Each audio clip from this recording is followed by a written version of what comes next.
think after doing one of these, we'd know. We're expert stream zoners. Yeah, this is an expert stream zone.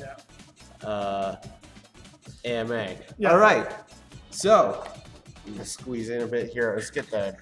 Last week we had a little bit of us kind of just falling off frame. But It's yeah, kind of like a metaphor for life. yeah. Sometimes you just fall off frame. But then you get back up. You're never gonna keep me down. Well, yeah, but you're getting off, not down. Chumba. Anyways, as the great Chumbawambas once said, welcome to the second of our Wednesday night fights over here at Mighty Fight Federation / Comey Games. Yeah. Yeah, last week was a lot of fun. Last week we did a lot, or 2 weeks ago. Or 2 weeks ago, 2 weeks right? ago, yeah. We We did kind do it. of ran through a lot of the gamut of our motivations, inspiration. You can turn the desktop audio down a little bit. Yeah, for that. You know, just like we talked a lot about like where the idea came from, how we started development, and where we are today. And I guess, you know, we'll be talking more about the same, I guess, this week. We're gearing up. We're hoping, knock on wood, the next Dev Fight Night to have Kunio and Ricky gameplay to show you guys. Yes.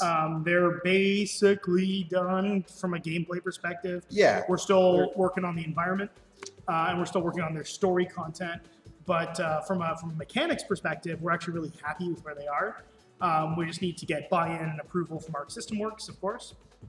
But I think you're going to be pleasantly surprised with how they play. They're basically...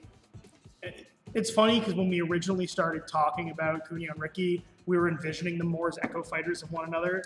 Yeah. But the more we got into it, you're like, oh shit, no. That Ricky wouldn't do that. Well, that's the thing. Like, they each have their own like signature moves. Like, obviously, like the mock punch and the mock kick are, you know, kind of exclusive to each of them. But yeah, we wanted to kind of like it started. Yeah, you're right. It started from a very similar framework. But then the more we thought about it, the more we were like, well, how? It's like this would be cool to kind of diverge them a little bit more, and then after a while, they just kind of became their own beasts. Yeah. Which is really cool. I'm very happy with how they're turning out. And yeah, it's gonna be really exciting to show those off finally. Yeah, it'll be good, and like, I think people will be pleasantly surprised that the weird thing about this whole development process is that every character we make is just slightly, like, we're better at making characters the more we go. Yeah. It's our first fighting game, right? So, like, we had to learn a lot on our feet and learn a lot as we went. Yeah. What was nice is that, like, going backwards, it didn't end up meaning too much of having to revise some of our earlier characters, like Heckbane and Lex were, like, the first two that we really came up with. But, yeah, as we got to, like, Remy and CEO and like Tombstone, we got kind of a little more experimental with like the kinds of things we could do and how we could expand movesets even further. But luckily, I found that like we didn't have to tweak too much about our earlier characters to make them still feel on par with each other. It's just that we've gotten a lot better at playing with the established conventions now that they've been established. Yeah. Yeah, with like Heckbane and Lex, we were still making up gameplay mechanics after we established their movesets. Yeah. So it's funny because like it's actually really interesting watching people use Lex's phase out ability in the air, even though we'd already established like afterwards rolling and spot dodging. Yeah. But it's cool because she's the only character in the game who can aerial dodge. Yeah. No one else in the game can dodge in the air, and you can cancel without even using hype cancel. After the dodge is done, you can immediately trigger an aerial attack. It resets your air attack flags. So yeah, no, it's totally true. Like it's funny. You know when you're making a character, you give them all these different sets of tools, and then it's just so rewarding to see the community take those tools and use them in ways that you didn't expect. Yeah. It's one of the best parts about this. Yeah, it's the thing I'm most excited about to see the community embrace Kunio and Ricky because they've got a lot of tools. Each of them has a dash cancel into multiple things, kind of like Strike Fist, Yeah. where you've got a move that sets up a bunch of option selects, but also as a mobility tool. So Kunio and Ricky both have that, but they have different options from each other that are actually kind of like complementary / counter to one another. Yeah, I think they kind of work off of like a similar rule set for how their moves operate, but they do they play fundamentally differently, which is cool. It feels like they feel like they've both come from the same kind of system. Yeah. Right. One of the things that we're introducing for them is character-specific pick-upable items. Yes. Yeah, so if you've been, we get a lot of people who ask about items because we're, so largely inspired by Power Stone, and items are such a big part of Power Stone. We initially walked away from that just for establishing the kind of game we wanted to be, but I know there's a lot of people who are still hungry for that, and I think Kunio and Ricky will kind of help satisfy that. Yeah. Because picking up items and using them or throwing them is such a big part of River City anyways, like in the Kunio series. So it made so much sense to introduce it that way. Yeah, so we're bringing in the dodgeball from Super Dodgeball. Yeah. We're bringing in the bat. We're bringing in the hammer throw from Crash and the Boys. And we've got a couple other item surprises as well. So yeah. You can bash or throw with them. You can jump with them. You can aerially throw them. It's pretty fun. Yeah. Yeah, there's a lot that just kind of like when we were designing their moveset and like what items to bring in and everything, we were looking at this series as a whole, and there's so many different avenues to go with Kunio, where there's so many different sports games, there's lots of different spin-offs, there's the various Americanized versions of like Crash and the Boys and River City Ransom, the original, and all of that. So there's and a bunch of like fighting games that Artistic Works has done in the last like decade or so. So some of the like Neketsu challenge games that are like Nitro Battle and some of the sequels from that, we've tried to pay homage to that with the moveset. We're kind of pulling from every game in the Neketsu series, which is a lot of fun. Yeah. In fact, for Kunio's Hype Attack, we've pulled from Super Dodgeball the Neo Geo version, which is fun. Yeah, I think actually, like in general, like I think our character designs for them like really kind of skew towards the Neo Geo Super Dodgeball, just because it kind of like has that nice middle ground between the like classic, like very like cartoony like anime style that the series has, but like it was like between that and like Renegade, when you had like the more like full proportion designs. We used to, and working with Arc and Kaneko-san over at Arc really wanted Kunio and Ricky to be recognizable with a capital R. So they didn't want them to be like, be shonen characters. Yeah. Hey T. Hey, thanks, what's buddy. going on? Thanks, man. I haven't had a haircut in like 9 months, so it's getting. I made a post originally somewhere in this pandemic. I made a post like, well, if I keep letting my hair grow out, does that put me in the running for playing Otacon in the Metal Gear Solid movie? But I'm honestly getting close to like. You're Ocelot. I'm in like liquid area. You're in hockey hair territory. Oh yeah. Bud. This is, believe it or not, the second longest this hair has ever been. In high school, it was much, much worse. Back when he was a different man. Yeah, back before the Patriots got to me. Yeah. Thank you, man. I hope you've been doing well. We just put out we're doing some mini trailers for the characters over the last like week or so, and today we put out the Remy trailer. Yeah. In which you can hear both the voice and the musical stylings of Two Lopes. Yeah, it's a double whammy. Yeah. But yeah, like I think so. For those of you just tuning in, we were talking about that. Not this dev stream. We're basically making an announcement of an announcement. Not this dev stream, but next dev stream, we would like to show you some in-depth gameplay of Kunio and Ricky. Yeah. So if you keep your eyes peeled for for our Wednesday night fights, which are every 2 weeks, bi-weekly. Yeah. The correct use of the word bi-weekly. Hopefully we'll get to show off some like early footage of them. And hopefully we'll have some block-ins of the new stage as well, because they're the first. So spoilers: the Kunio and Ricky stage is the first stage in Mighty Fight that has a bi-directional stage transition. Yeah, so you can knock opponents from one room to another room in the Neketsu High School, and then knock them back into the other one. So if you really feel like your character is suited for a more spacious, open area, you can work to pull the entire fight into the type of arena that suits you. Whereas if you feel like you're better for close quarters, you can pull everyone to that side of the Yeah, and I think it ends up feeling like pretty faithful to the the kunio-kun kind of setup. We talked about it a little bit last time, but like just the way that like kunio-kun / River City is sort of this like open world beat 'em up environment where you can go back and forth between different environments. I think that feels true to that. Yeah. But yeah, it's funny. We better. still haven't been able to work upgrades into any of our characters. So like when we were first concepting out yooka-laylee into Mighty Fight. Oh yeah. We had this idea of using like trouser coins. Yeah, you're gonna be able to like kind of like as you collected them, there would have been like a symbol above your head to show how many you have, and you can like cash them out into moves.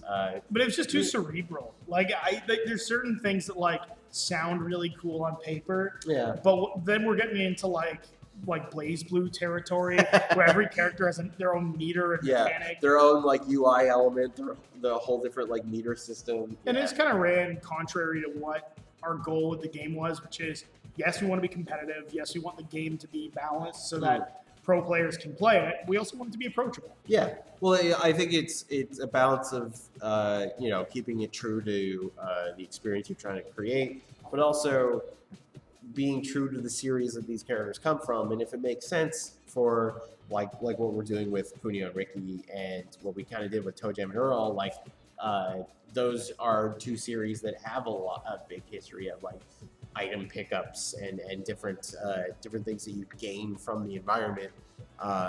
So it made sense to kind of incorporate a bit more of that Power Stone-esque item kind of gameplay into their movesets. Same thing with environments, I think, as long as it feels true to both the series that it's paying homage to, but also doesn't stray too far away from what our intended experience behind the game is meant to be. Then I think you just marry those two concepts.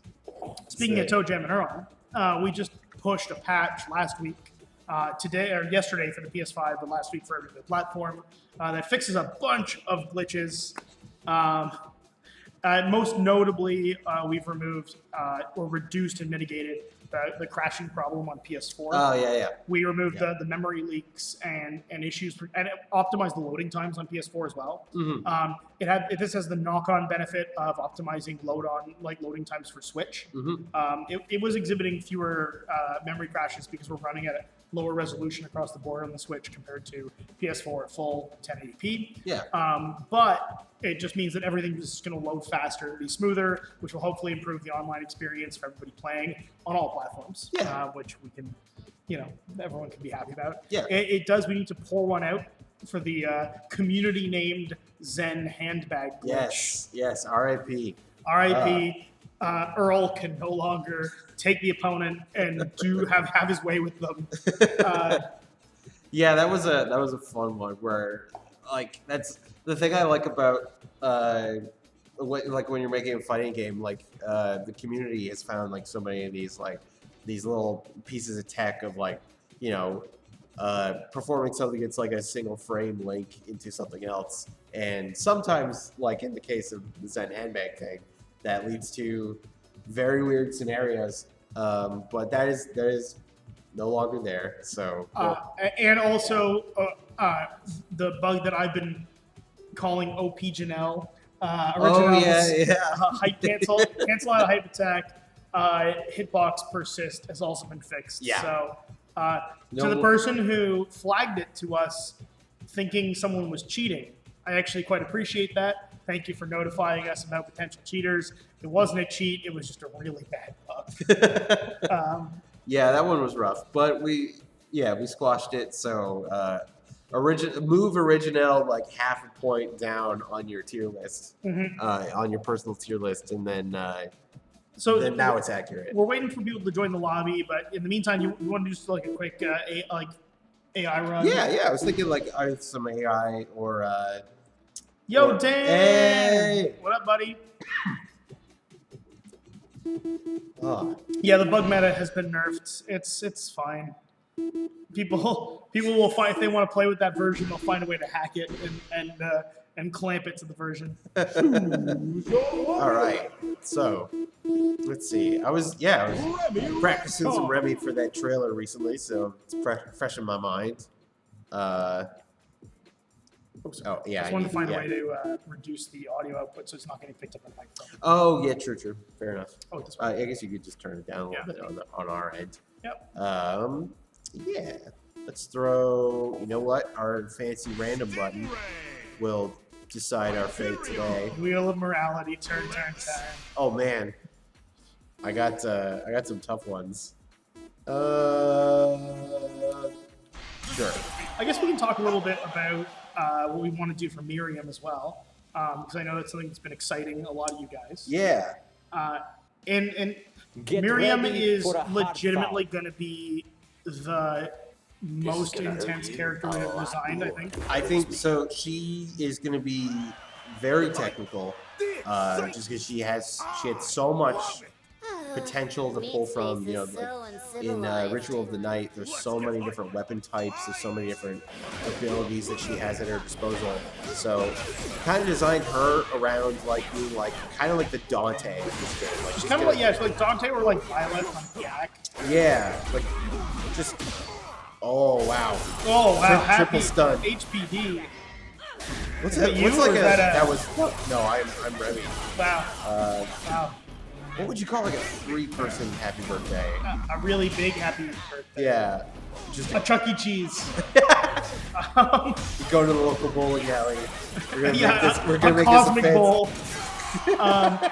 But yeah, with Miriam, the way we're trying to work in, so you know, in Bloodstained Ritual of the Night, obviously there's a lot of customization, right? Like not just in armor and apparel and equipment, but also when you're trying to mix weapons with shards and shard sets, and and the game even gives you the ability to map equipment and shard sets to a shortcut, right? So we really wanted to make sure that her moveset was reflective of the idea of changing equipment and changing shards. Yeah. So to that end, yeah, the way it works is she's a stance change character, not unlike Original or Lex, except she's got 3 stances that she can change that changes her base weapon attack and support magic, which is going to be a lot to keep track of. Yeah, I think it's just going to be like if you're looking for a character that has like just an insane amount of tools at their disposal, Miriam's going to satisfy that. I think she's going to be really, she has potential to be really popular amongst the more seasoned players of the game. Yeah. But oh my god, the AI just phased through your projectile and then gave you a what for. T's asking, how good are we at the game generally speaking? Has anyone whooped our asses yet? Yes. So like I like to think we're better than the average, smarter than the average bear, but our community has been insanely good at adapting to meta. Anybody, like most of the tournament people, like when providers in the chat were getting Scrub Junior like, run ramshackle. Oh yeah. Like it's hilarious. Again, like it's like people playing the game to a degree that like I was hoping for, but I hadn't foreseen like how good someone could be at this game. Rate like, yourself 0 to 10, 10 being the sickest guy you've ever played or seen. I think I'm a 6 compared to our best players, and that's probably ego speaking. Or he's definitely a 4. There it is. That's what I was waiting for. Hey, Dominic N64. Hey. Welcome. Aren't you the valet? Let us know if you want to throw it out in the lobby. Yeah, if anyone wants to lobby up, let us know. We're just playing through. Rory's playing, and I'm mocking. Yeah, that's pretty much the dynamic here. Look, someone's got to be the Don King in this relationship. Is it weird to get schooled at your own game? Absolutely. Oh, totally. I mean, I expect it. The whole. In fact, actually, it makes me happy because the premise, the thesis of making this game was, can we make a game that is competitively viable for people who are good at fighting games, who understand like the general fighting game fundamentals? Can it be a professionally played experience?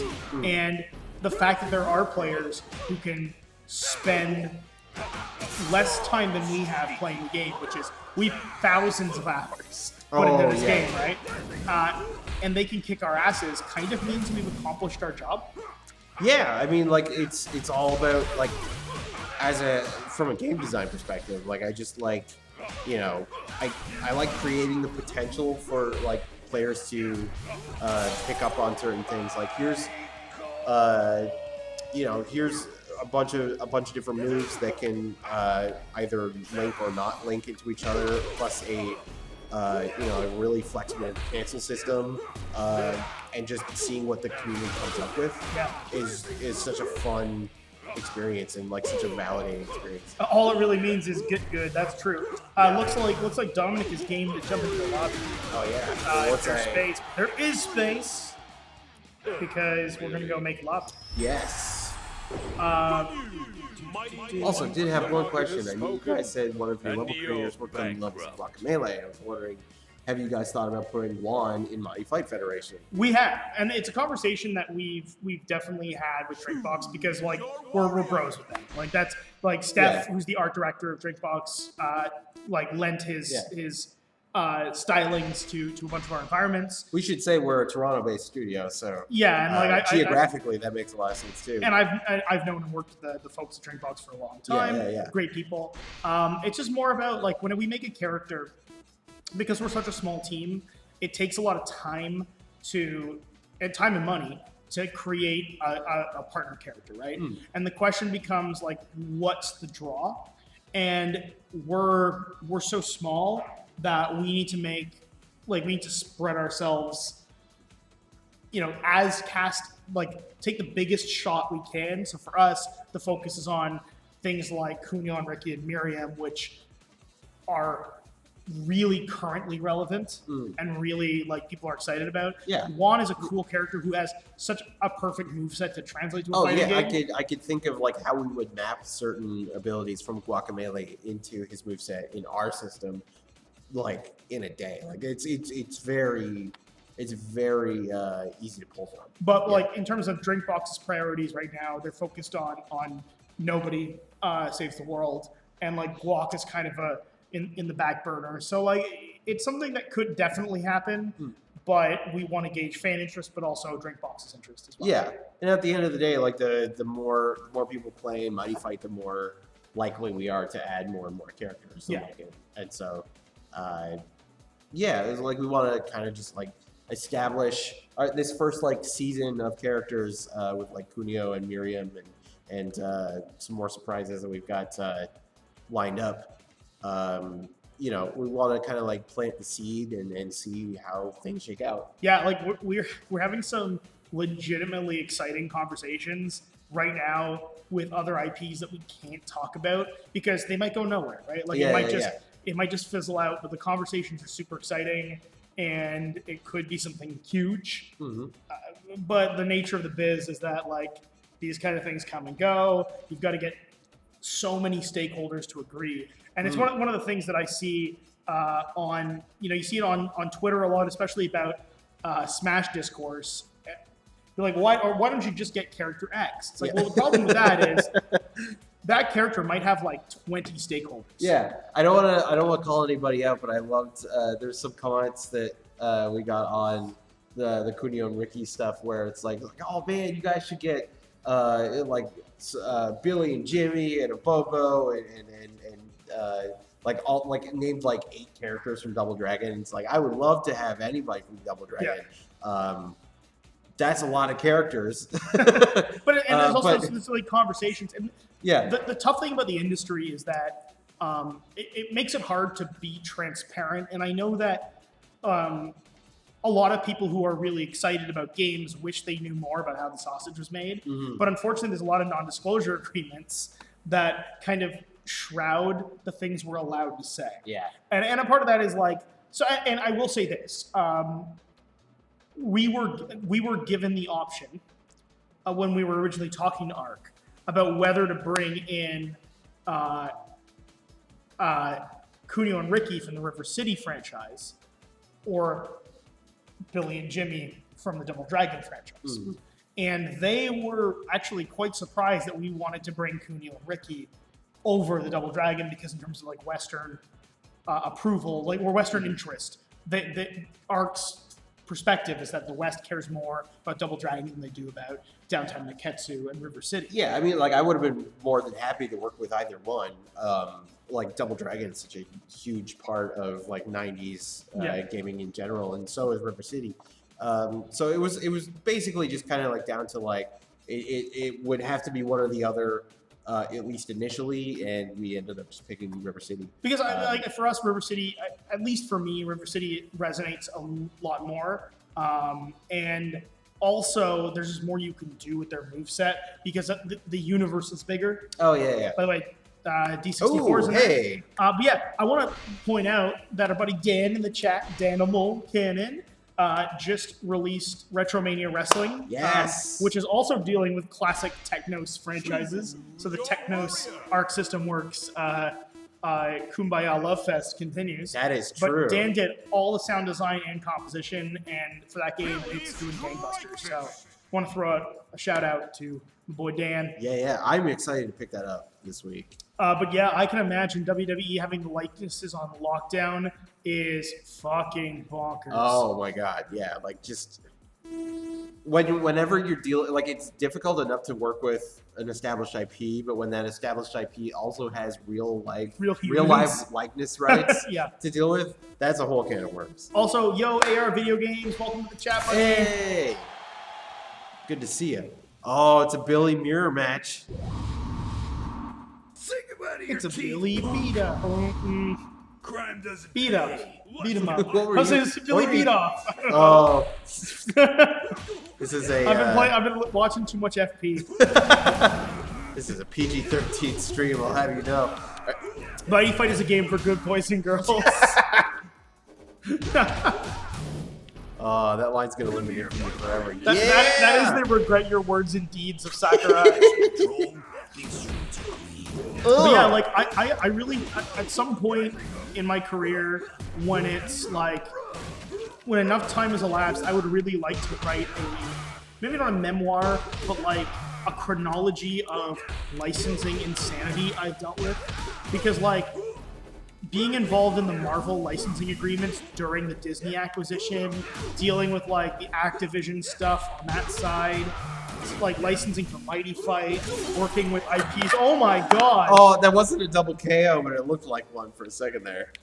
These streets are about to be spotless. But yeah, like my entire career has been in working with licensed properties in some way, shape, or form. Like, you know, from Yo Gabba Gabba and Caillou to Inspector Gadget to X-Men to like the stuff we've gotten for Mighty Fight, and it is just it's amazing how unique every deal is and how everyone has a completely different approach to it because nobody knows, like, there's no manual for this kind of thing. You make a property that gets big, and then suddenly people want to work with you and integrate your property into things, and you don't know, like, there's no prescribed way to deal with that. All you can do is kind of look at what other people have done, but because there's NDAs everywhere, you never really get to know exactly what happened, right? You can just get surmise what might have occurred. So maybe one day I'll write a tell-all. What a great fight. You've been warned. You've been warned. It's the beer talking. Hey, pass me one of those. Yeah. Tonight we're drinking local brew from Aveling Brewery. Yes. I don't know if I can show like a label on stream or anything, but Yeah, local Toronto brew. Did we crash? Couldn't have. Maybe. I don't think so.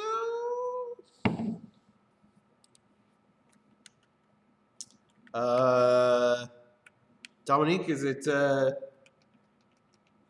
working on your end? It's playing on his side. Oh, weird. Oh, I wonder if we might have desynced. I think we probably had a rollback desync. I am not. I had to move my desk over, so I'm not currently on Wi-Fi or on Wired. Ethernet right now. Yeah, so we're on Wi-Fi at the moment. Yeah.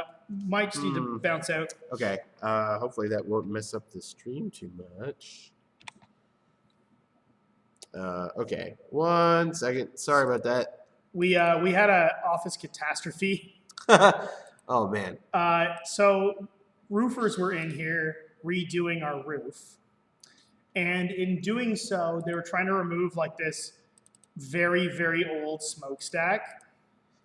I came in on the after the weekend to find the smokestack that they'd removed. A chunk of the metal had projectiled down onto our little snack area, bounced around a bit, ended up in the sink, and covered Ori's entire desk in like metal debris.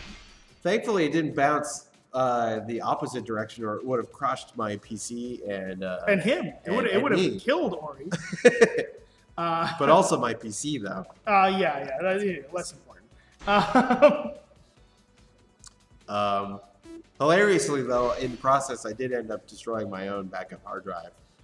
Not related to anything crushing, just my own stupidity. So that was fun. Yeah, so it's been we've been getting Ori set up on the other side of the office, the non-projectile laden side of the office. You can see our we can't see the couch very well, but this is our loungy kind of area over there. It's where we play fighting games that are Mighty Fight. It's true. I think the last thing we played on it was Aggressors of Dark Combat.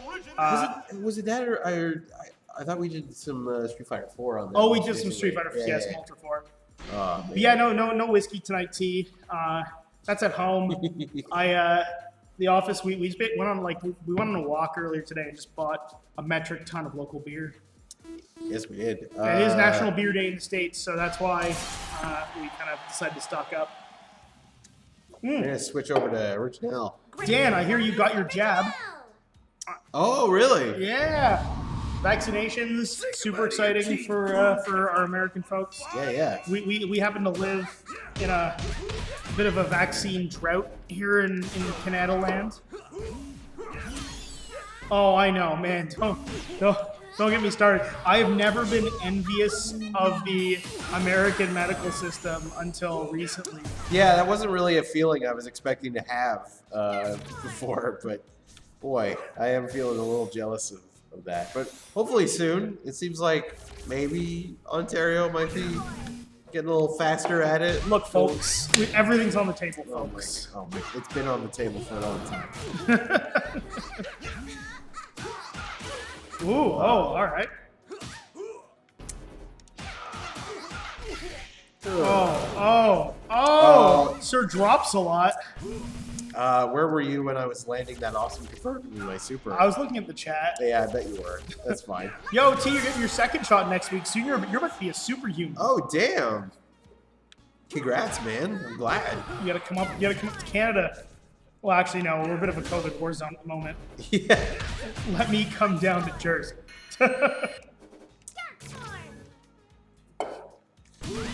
Oh. Dude, I keep thinking back to that time that Lisa and I met you in the, we met up and went to the barcade after your wedding. Just like the barcade in was it downtown? Where the fuck was that barcade even? But we were the only people in the entire establishment in Newark. Yeah, it was the barcade in Newark. That was fun.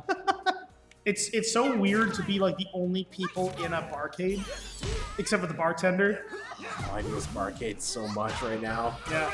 It's like literally my favorite part. We had like 3 really good ones in the city, and like at least 2 of them are gone now as a result of the pandemic. Yeah. But I'm hoping they'll come. I'm hoping them or others will come back when things are back to normal. It's my favorite way to spend my time. I'm legit, like, I was literally having a conversation outside earlier tonight with our real estate agent friend about, like, trying to figure out the logistics of buying commercial real estate here so that we can create a theater/market experience. Because, like, when all is said and done post-pandemic, people are going to need that kind of thing, and I don't think they're going to want to go to, like, a big box smart theater.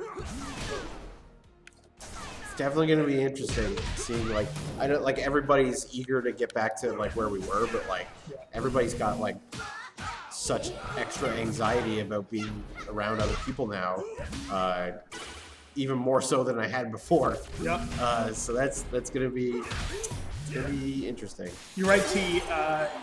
I'm sure that place is awesome at night. We did go at like 3 p.m. on a Monday, but that's how you get a place to yourself. Oh man, You gonna stick with original? I think so. At least for one more.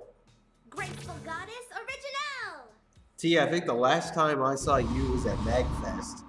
And it was when I managed to find Bare Knuckle 2 for the Game Gear. And you're like, I just remember that conversation was like, oh wow, cool. It's like Bare Knuckle 2 for Game Gear is really cool. It's like, yeah, I'm really excited to hear what the music's like. It's like, oh no, it's not really for you. Oh, T's asking, Ori, do you like codfish? Codfish? Yeah, actually. It's fucking I'm good. I'm big into seafood. I actually don't know. Like, I've been calling it bacalhau, but I know Portuguese is full of like very different pronunciations. I know it's wrong, but that is. I keep thinking about it too. I found a place in Toronto. I mean, we have actually a lot of good Portuguese restaurants here, but I found a place that does it in the same style. Oh shit!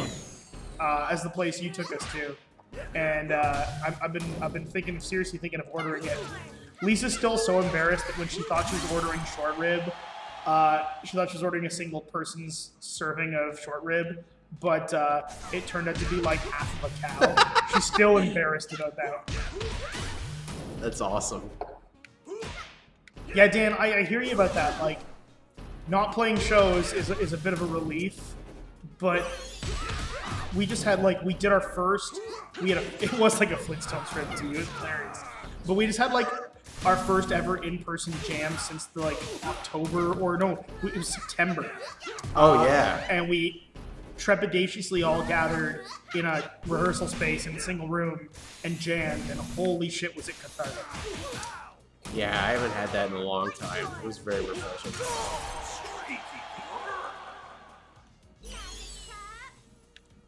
Walk into it. Aw. Oh, that's it. Oh, good breaker, good breaker. Oh, I thought I was on my first stock still. Oops. Uh-oh. Well, that's gonna be bad for me. Yep. Excellent. GG's, Dominic. GG's indeed. I'm gonna switch it up.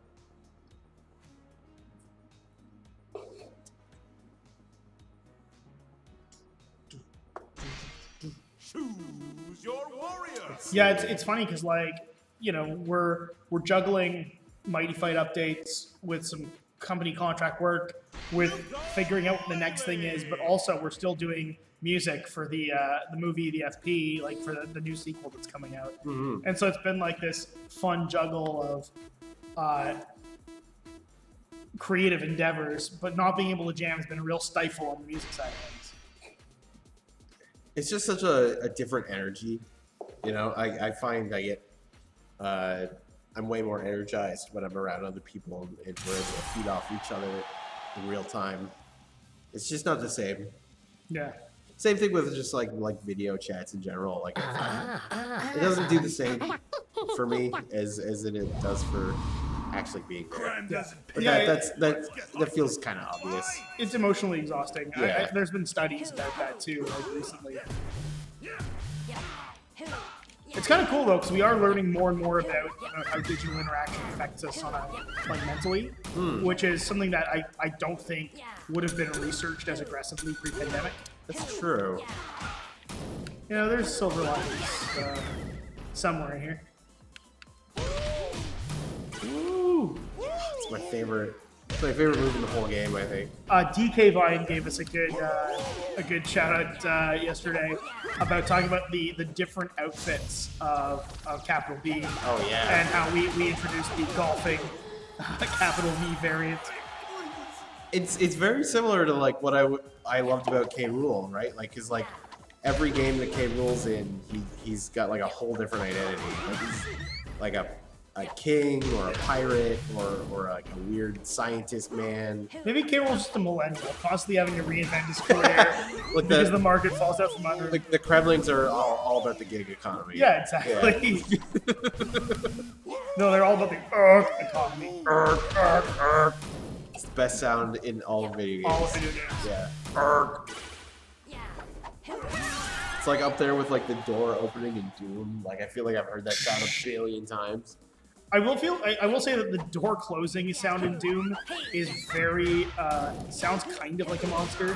And even though I know that sound like the back of my hand, I'm always terrified that it's a monster that's coming up. Oh yeah, well it's like Pavlovian, right? Like when that opens, monsters are on the other side. Yeah. So I've been playing through Doom 64 again. It's so good. Oh, the new re-release? Yeah, because the new re-release has like 10 more levels. Man. And it ties into Doom, to Doom 2016. Yeah, I love how that's all connected now. They're creating the DCU. I mean, when it's just a single series, I think it's just called a series. Like, can you call that a cinematic universe? Yeah, there's a movie with Dwayne "The Rock" Johnson. Yeah, but it's not part of that universe. Hey, it could be. But it isn't. But the whole point is they're tying it all together. They're tying together things that were already together. No, there is no, like, I think they incidentally found ways to tie in Doom Eternal and Bits 2016 yeah, it's into like Doom 64. I think definitely like there was a lot of potential they left open for the like Doomslayer being original Doom guy, and then in Doom Eternal they chose to go hard on it. So GG's, Dominic. Yeah, GG's, indeed. And if anyone wants to jump in, people who are watching, if anyone wants to jump in on a match, let us know. We're just going to keep hitting rematch or character select as we go. We can always jump back to lobby and get some more people in. We are planning to add a feature with the next patch that shows who's queued up, so that you're not letting people. Yeah, people aren't FOMOing. We want to make some like notifications just for like knowing if you're about to rematch, like if somebody else has joined the lobby, just so you know, and so a little bit of extra sound design just to like kind of make it easier to pick up on. I don't know. Pick a stage, Julian. Arc.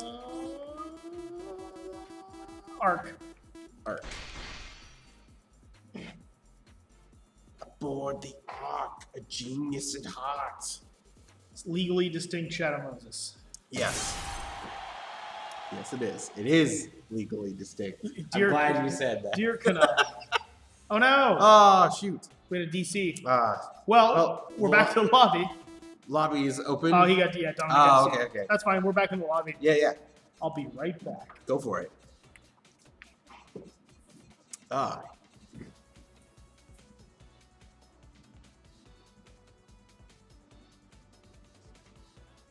There you are. All right. Let's get back into it. Oh, wait. Shoot. Sorry, Timley. Did you get in? I'll double check. If you're not in this one, we'll go back on the next match. Stingray. If we're going to the Ark, I'm definitely going to pick Stingray. One of the things you might notice is that we've added a timer to the character select, just to kind of like speed things along a little bit, so people can't, if you connect to somebody and they're AFK or something, just to. Oh yeah, we were going to Ark. That's right. Gold Killbot. Oh man.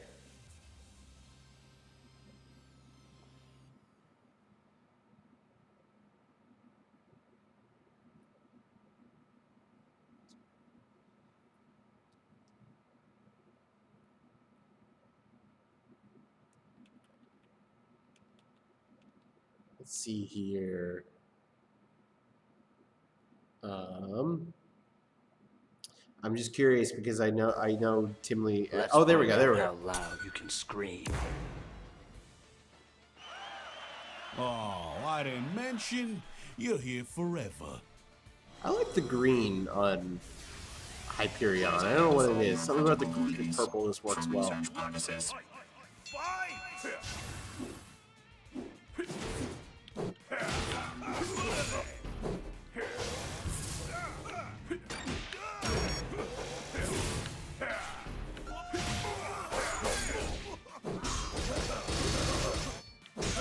Woof.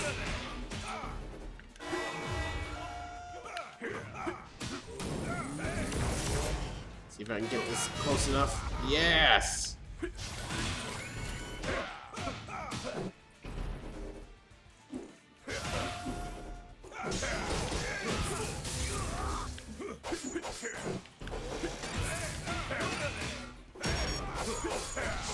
Uh-oh. Is that gonna kill? No. Not quite.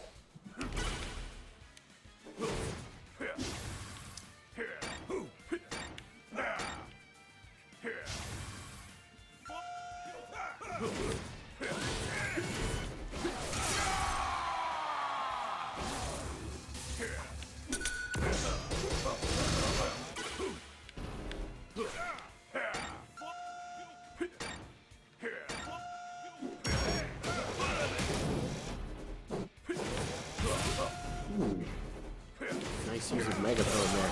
Oh, to teleport. Put it there. Put it there. Hey, Tim Lee.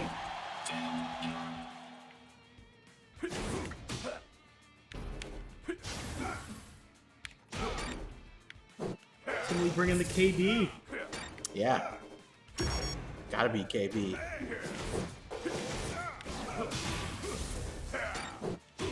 See, on the States, they just call it Kraft macaroni and cheese. Really? There's no craft dinner? No. Why? Oh! No, I thought I let it rock because I thought I would get the hard knockdown. Yo, Zamias, how you doing? Hey, thanks for joining. We're doing all right. It's been a really nice sunny day today, so we can enjoy a bit of the sunshine. We made a makeshift patio outside the office. Yeah, we got It's real rogue entertainment we got going on now. Yeah, we got our own little like compact picnic table that you can just kind of fold into a briefcase. Yeah, it's a briefcase like patio. Yeah. We're like a lame version of Tony Stark. Oh my god. Oh dear. The humanity. Such power, indeed. Yeah, but you got that hype factor. Oh, you Yeah. get double hype factor. Seems we're evenly matched, Kakarot. Yo, Vatsulian, how you doing? Hey. Vatsulian? Vatsulian? I don't know. The explosion caught me off guard. Yeah, no one expects a stingray. Stingrays in one basket. Yeah, I'll switch it up. In fact, you want it in? Yeah. Here. Let's see. We do have the sun now. Your warrior. On to autumn already. Well, let's not rush things. Yeah, hopefully. I wouldn't mind just a little bit of summer sunshine, just to at least feel like I'm alive. Yeah, Zamias, Yeah. where are you?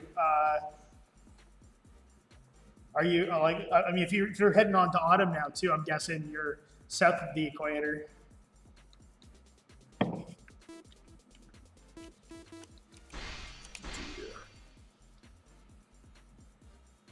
Yeah, we're doing all right. We just spent the day. Oh no, we got a DC. Oh, shoot. Oh, I'm still going to etch? Or did it get into a weird state? Got into a weird state. Wonder what's going on with the Steam build here. Oh wait. Oh, you know what? I think it's there, but it's underneath the fade out. Yeah. There we go.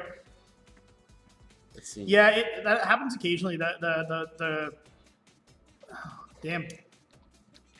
We're trying to figure out. It only occurs on the Steam build, and only very rarely. So we haven't been able to reliably reproduce it. Yeah.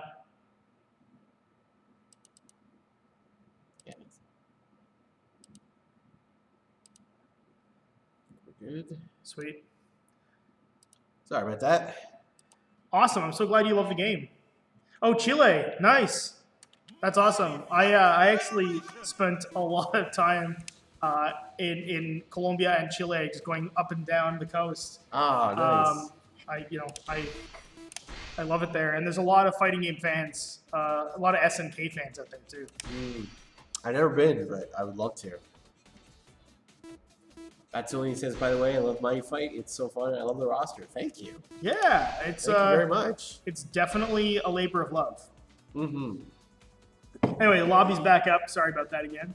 Yeah, we're playing on PC right now, but it is cross-play, so you can play on any platform. Yes. If you have it on PS4, PS5, or Switch, you are able to you can cross-play between any version. So it's all one online ecosystem. Yeah, SNK it's funny because I grew up with an SNK guy. Like, I was in the arcades playing every single SNK fighter that ever came out.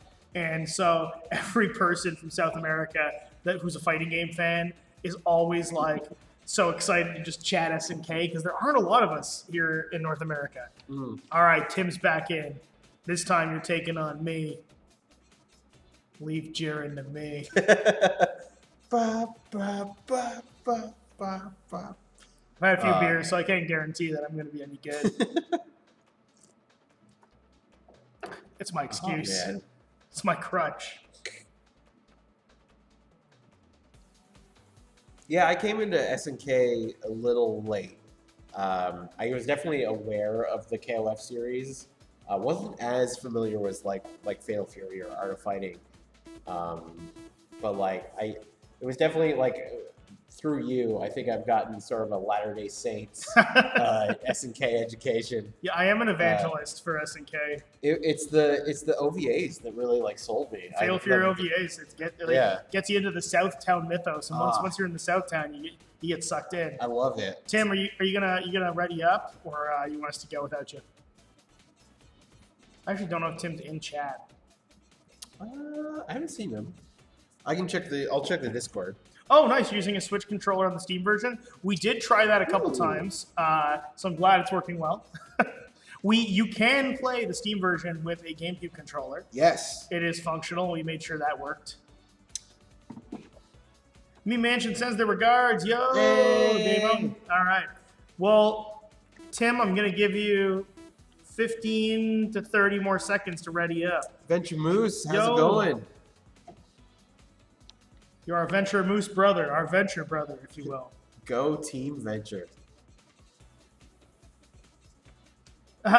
Who the heck is that guy? Yeah, I was so mad seeing that on Twitter. I was like, you don't know who Terry is? All the youngins saying it's Ken with a hat. All right, we're starting it up. Tim, you can get into the next one. Yeah. Who's that Ken with the hat? Like, fuck you. Are you okay? Oh man. I'm gonna bust a wolf all over this motherfucker. Oh yeah, that was that whole like. I'm so happy. I loved the envelope fly and like Geese laughing as he's falling out of the building. It's so perfectly set up. Like it's got the perfect like KOF intro with Kyo, with Kyo's hand, and like everybody's trying to get it. Geese falling out of the tower trying to get it. Thank God it didn't go to Nakamura. Just saying. By the way, buff Pokemon trainer is one of the funniest things that I Oh man, I was rewatching that. If anybody watches Mighty Keith on YouTube, I was watching that video he did on the Terry reveal. For whatever reason, like in the last day, and I love that. Buff Pokemon trainer is the best. Ooh, I get the double cyclone tech. Are you in the I'm red trunks. Yeah. Okay, yeah. I guess they're full pants. They are, but it's boxing. But yeah, Venture Moose. I do want to say I have a huge a huge advocate for Venture Brothers. It's one of my favorite shows of all time.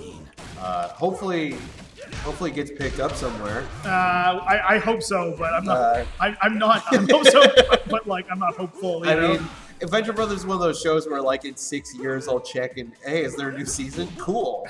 Has anybody checked on Thaddeus lately?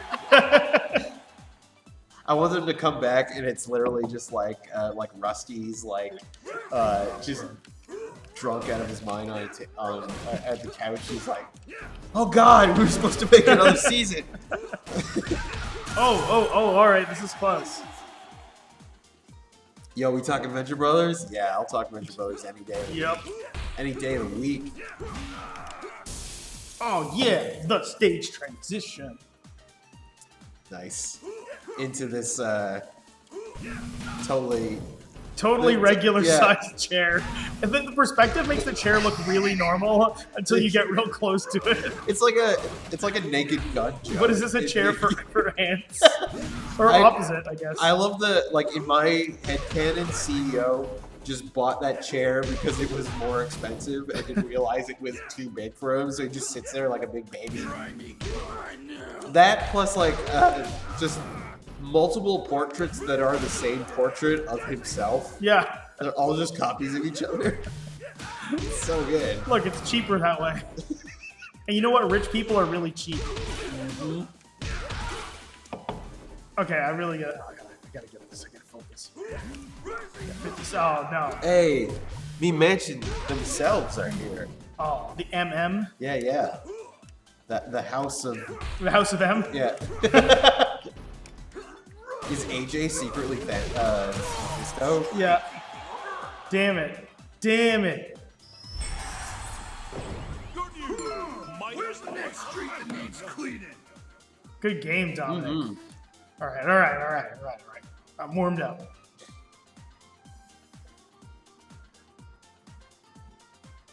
Oh my God, Dominic 64. 64. Oh my God. I was gonna like chirp you for not having any of the gold costumes unlocked, but you did just lose a hard drive and having Cloud Sync. Yeah. That's I feel like I should be given a little bit of credit there. Also, my save file got wiped when we went into full launch after early access, just because of development branches. I put in special code to ruin Ori's day. I wouldn't even be surprised. Oh yeah, Jackie-O! Yo man, Jackie-O for the win. I absolutely would. Oh, by the way, Zatmius, you missed the earlier conversation we were having about, we talked a little bit about Kunio and Ricky and their moveset. Next fight night, we're going to try our best, Arc System Works agreement pending, to show off Kunio and Ricky's gameplay. So Yeah, hopefully people don't have too long to wait.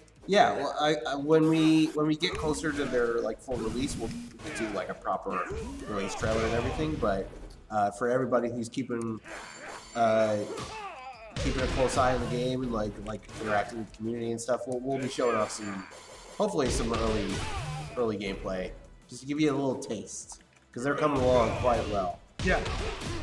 I am actually quite excited about how they've turned it out. I always have so much fun doing a guest character's moveset, because it's just like there's so much to pick from. And I always like trying to subscribe to the philosophy of when you're making a guest character, make it feel like if you're the biggest fan of this character, there's going to be so many little things about it that you're going to pick up on that somebody else might not. And, just want to make it like rewarding to you as a longtime fan. Yeah.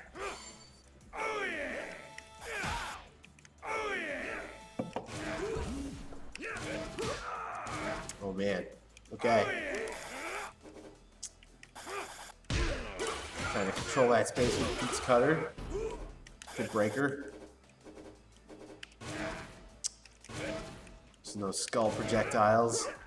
Try to stay at bay, but he's got the armored approach that he could use to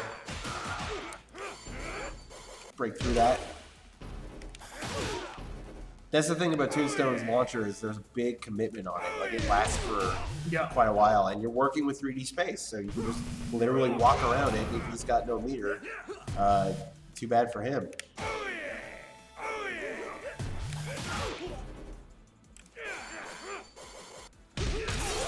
Like Nice, that. nice. Okay. Whoa. About half a life bar of life lead there. This is one of the bigger stages in the entire game, so lots of places to run away and retain that neutral. Yep. And Strike Fist definitely excels more in the close range. Nice flash kick. Oh, the life lead is evening it up. Yeah, it is. 10 seconds. Bob, don't like that. All right. Seemed like a bit of a desperate hype attack. But look who won with the time skip. I guess that's a good way to control the immediate space in front of you. Yeah, man, that got intense. That got real intense. Good games. All right. Let's pip back up to the lobby in case Tim Lee is here. All right. Yeah. Or you want to? Yeah, I'll jump back in. Tim Lee is ready. Yo. Yeah. Awesome. So that means we were talking about how a lot of the moveset for Kunio and Ricky comes from across the Downtown Neketsu game series. So we pulled a lot from like Super Dodgeball, from the Nitro Battle games for the PC, from even some stuff from River City Girls. Like we really tried to pull from like Crash and the Boys. Obviously, we tried to really create a holistic solution for the characters. And we were talking about how like originally Kunio and Ricky were going to be echo fighters of one another for the most part. But the more we got hyped about designing characters, the more they just became their own entities. Mm-hmm. So they've got like some similar like modalities. So Kunio and Ricky both have a Strike Fist style dash that cancels into something else, but what they cancel into are all significantly different, right? Mm-hmm. And they both have access to items, weapons, that kind of thing. Time to get funky, Earl. Oh, I'm ready. Toe Jam and Earl up in Say here. goodbye to your teeth, punk.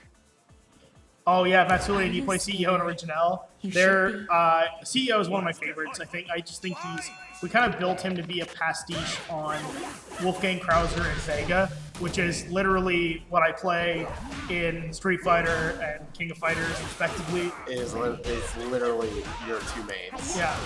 Uh, Krauser or Rugal. I mean, Rugal is just Krauser with a Yeah. blimp. Or an airship, I guess. Yeah, Krauser doesn't have that that like full screen grab, like pull you to the Yeah. wall. Good breaker there. Yeah, Krauser doesn't have the smash you on the wall stuff. Stupid Rugal shit. The inappropriately named genocide cutters.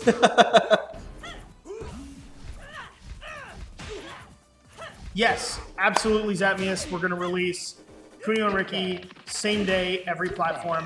That's kind of our commitment for the game for updates. Is everything is as close as possible the same day. But for things like characters, we will guarantee same day release. We don't want anyone having advantages over somebody else.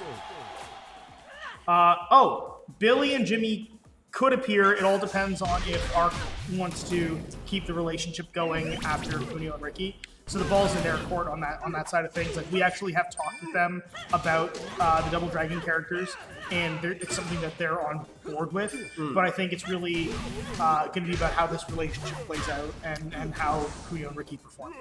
Yeah. Obviously, I would absolutely love. Look, if we could get everybody like Misuzu and like Oh, yeah. a Bobo, Misuzu versus a Bobo alone would be great. That's a match. A match that I would love to see. And like especially, I'd love to even get like the new interpretations of like Kyoko or Misako. Yeah. From River City Girls. Like I love that interpretation of Skullmageddon. Oh, Yeah. Skullmageddon, absolutely. Skullmageddon deserves it. I'll call. Oh man, that would be He great. did say he'd come back to terrorize you again one day, Billy and Jimmy. I like that he shows up as a shopkeep in River City Girls. He's really calmed down. Yo, a bloody roar character would be fun. Bloody Roar, absolutely. Like, a stance changing character. We can probably talk about this in vagaries, but we were a few years ago, 2 years ago now, we were asked to pitch a retro revival to a big Japanese publisher. And one of the characters that we were coming up with was a character who could change forms between different animal forms. And coming up with like how that would work in a beat 'em up setting and like in a 3D fighting setting was really interesting. So Bloody Roar is definitely on our radar. But like how a character with different animal forms could work. Well, especially like if we had the opportunity, like even through Mighty Fight or what have you, to revive a couple of those like maybe not quite tentpole like FGC titles, but like there's so many other beloved IPs that haven't really gotten the same exposure in the last few years, and Bloody Roar is absolutely one of them. Yep. I would love to do that. Looks like Tim's just gonna spectating. spectate.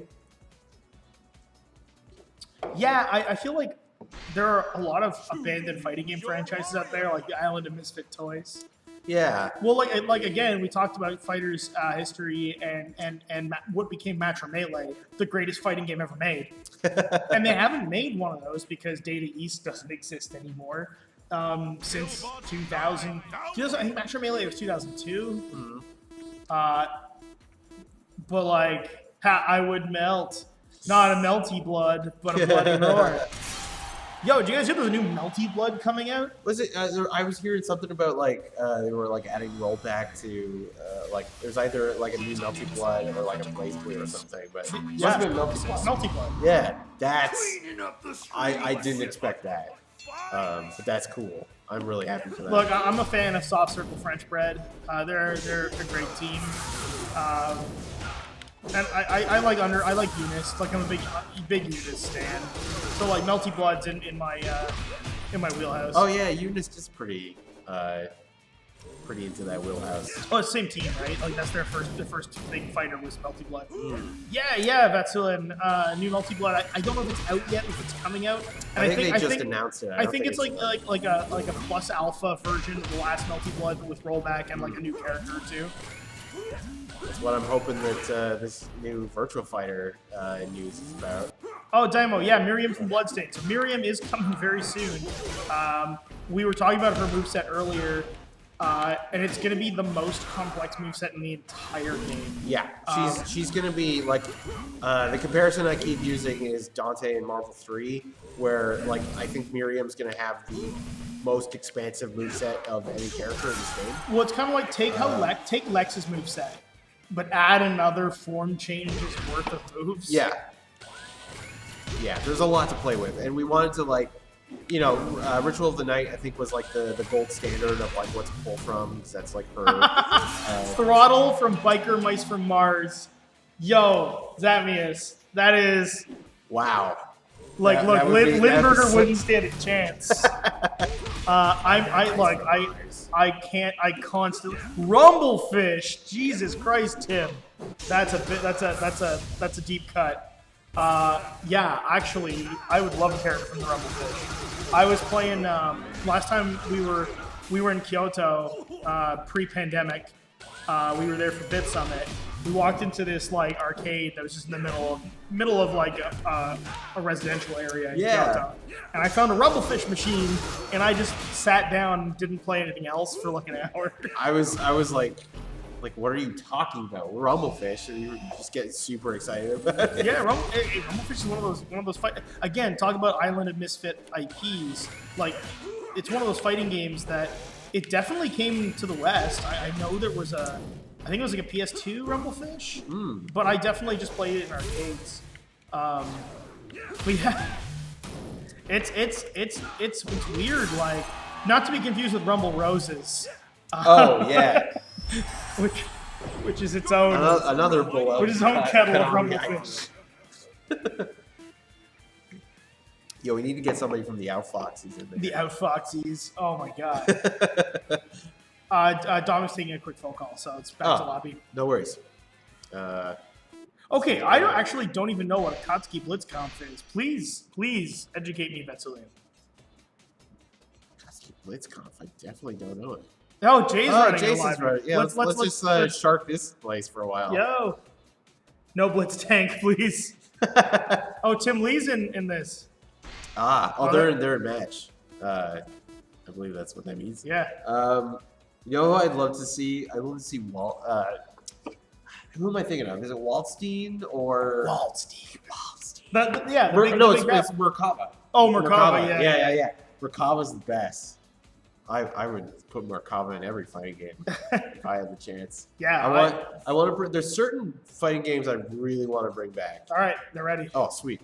Eternal Champions. Eternal Champions. Fighting Vipers. Maybe like a fighting Mega Mix. Like if you did like a modern day fighting Mega Mix and throw in like, people from Eternal Champions. How many cars could you play as? Clay Fighters.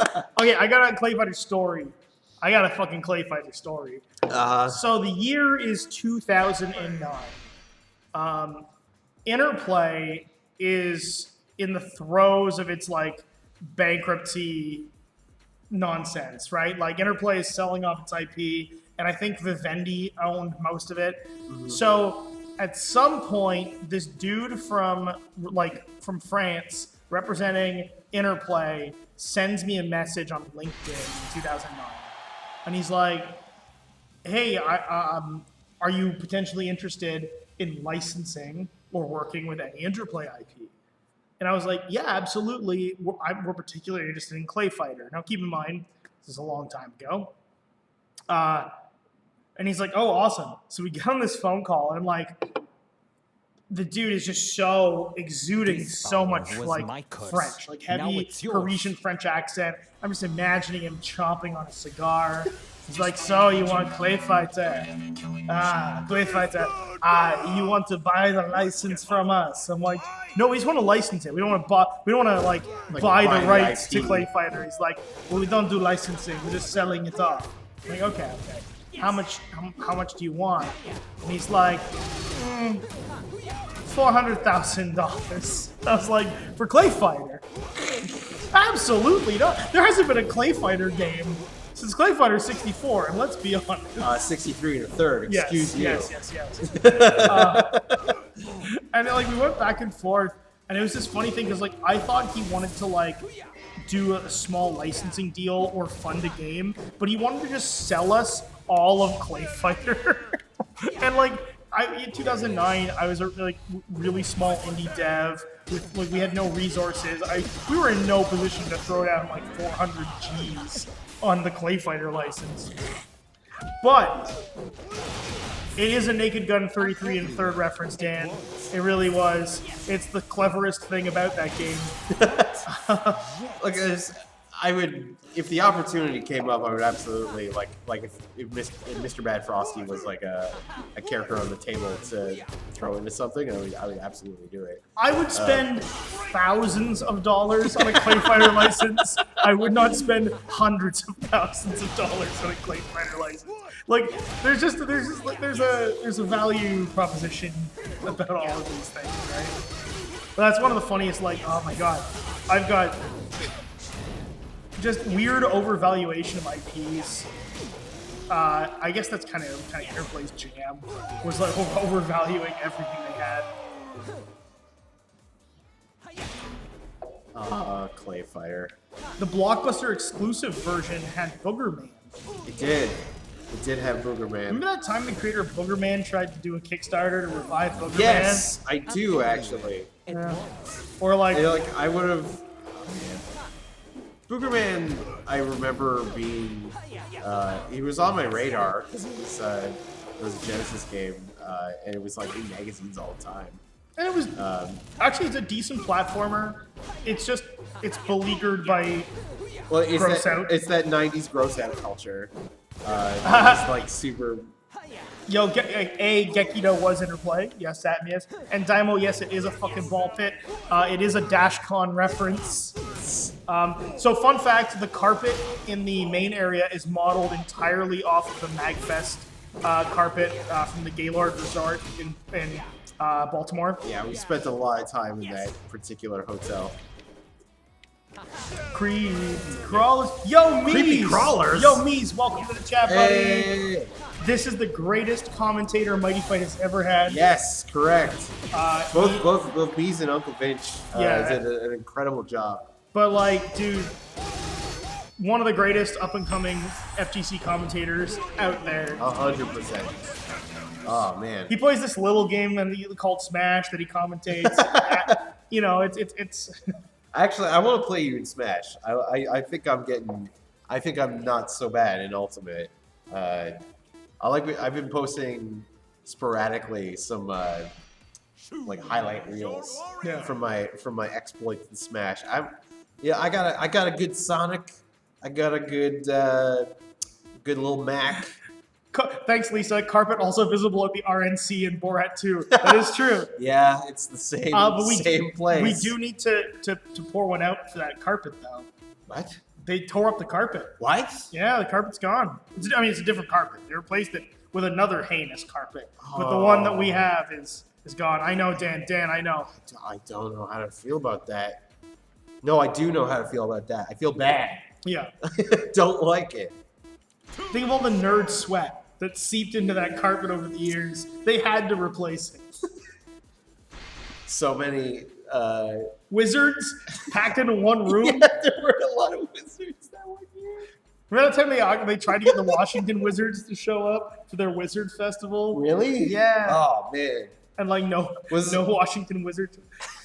You know what, Zamius? If you can find out who owns Clay Fighter now, because I don't think anyone does. Like, if we just put Bad Mr. Frosty in this game and put up like has anyone seen this boy like poster? I would like to be sued by the person who owns it just so I can figure out who owns it. Because I've tried, like bankruptcy You mess with the proceedings and stingray, you estate get sales. burned. I've tried to follow the money and I can't find it. I've reached out to like Sotheby's auctioneers to try and find out who bought the rights, and I can't find it. So if you can find out who owns the rights to Clay Fighter, I will get on the phone with them tomorrow. Get Blue Suede Goo or something. Blue Suede, it's gotta be Mr. Frosty. Of course, Bad Mr. Frosty. I can't think of a Ichabod Clay. Yeah, no, Mr. Bad Frosty is the Ryu. You gotta go with that. He's the face of the series, and like. All right, there's that means basic- if you find him, we will add Nanaman. Nanaman is ridiculous. The thing is, like, there's like almost. Oh shoot, I got hit by that for sure. There's nobody from 63 to third, like none of the characters that I would want to introduce. Which 'cause there's racist some, caricature would you like today? Yeah, it gets a little bad. Getting in the middle That's of why I this. kind of liked, like, at least Clay Fighter and Clay Fighter 2 Judgment Clay had, like, movie pastiches. Like, there's, like, a Viking, like Viking Helga, fat lady. there's- Like, that's funny. Yeah, Ichabod Clay is a good joke. Like, Blue that's Suede not- Goo is like, I don't know, we need an Elvis joke in here somewhere. Taffy. Oh, am I gonna get both? Oh, yes! Wow. Double kill. That warrants a taunt. Yeah. Oh no. But yeah, and I think 1 and 2 had some like decently creative like clay pun characters. Yeah, I do too. But Bad Mr. Frosty is the mascot. Like he's on both box art. Like Yes. both games boxes. Well, yeah, he is the series. He's the most recognizable series character. So if we were gonna get somebody from Clay Fighter, that's the one I would probably put my vote on. Yeah. It's so weird. That means there's all these weird orphaned interplay IPs. Whoa, Tim was on a oh like the Matrix. Oh boy.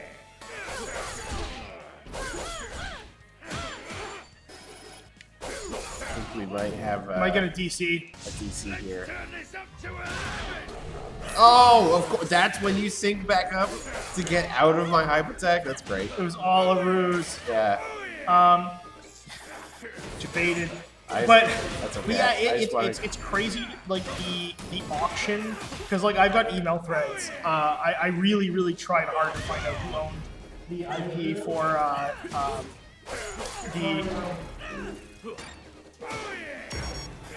I tried really hard to find who owned the IP for the Interplay properties, and it just had like dead ends everywhere I looked. Honestly, as long as I can kill Sam J, that's all I need in my life. Damn it!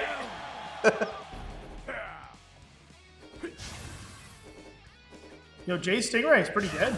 He's pretty good. I know Jason's been playing since before our post early access launch, so he's been getting good with some of these guys for sure. I actually don't know who his mains are. That's how he wants to keep you on his toes. Must be Stingray. Well, he was repping earlier. He was ripped earlier. Hurts so much. I really want to bring back Bond from Fighting Vipers. Oh yeah. I'm so into Fighting Vipers. Let's bring back the Hornet. The Hornet, yes. You're burning up the tires. Only if we can get Takanobu Mitsuyoshi. Oh, thanks, man.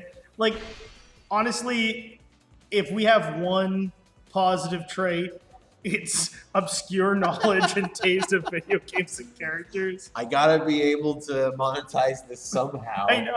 That's just how my brain works.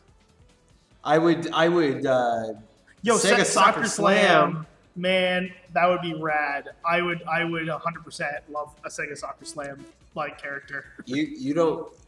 I can't think. I don't know if I can express exactly how far I would go to put Rystar in something. That's like Oh, Dan, it's Jackie-O, not Jack-Weo. yeah, from Ninja Gaiden. Yeah, it's Jackie-O. Jackie-O, I think. Rufio, Jackie-O.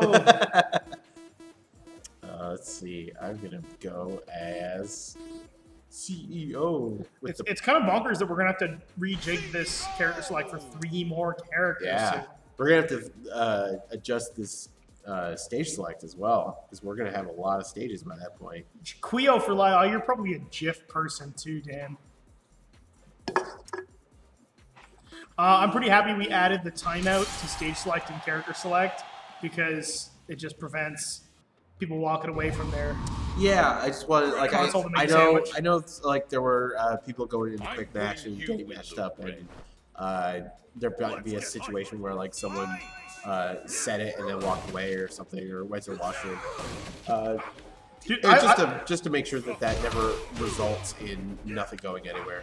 I would love Mike Jones from Star Tropics. But the thing with Star Tropics is that I think it's first party Nintendo, which means like it's probably no bueno, right? Like it's so hard when you're in the situation of being a cross-platform game and also like an indie getting access to any of those like top tier IPs, even though they are, you know, Star Tropics is an IP owned by a top tier publisher, but isn't necessarily what I would call a top tier IP. You know what I mean? Yeah, I mean it's been dormant for quite some Yeah, time. It's but- definitely not impossible, like what you saw with Cadence of Hyrule. Yeah.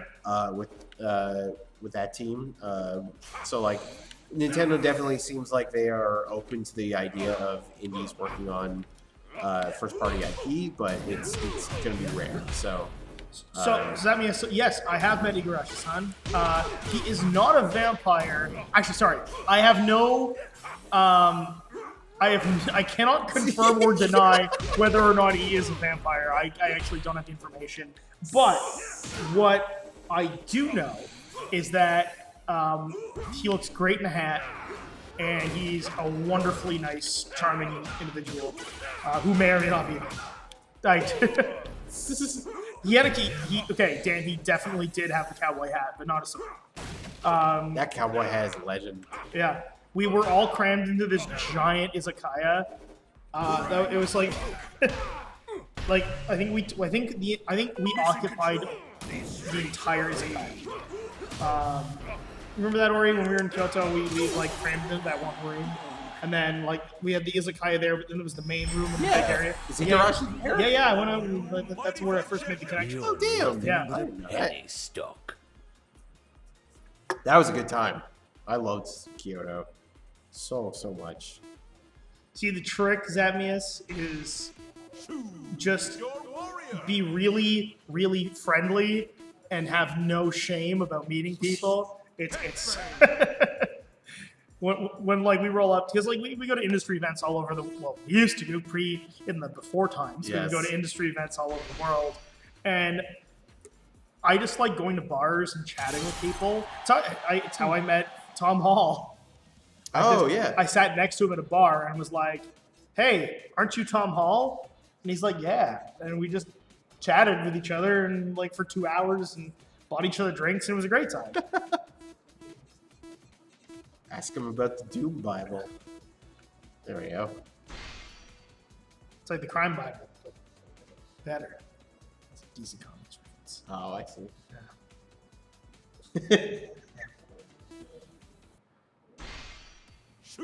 Yo, Diamond, Oh, who'd you meet from OCR? DJ Pretzel himself? Or Jose the Bronx Rican. Snapple Man? Perhaps? Oh man, Snapple Man. Jive Master? Yeah.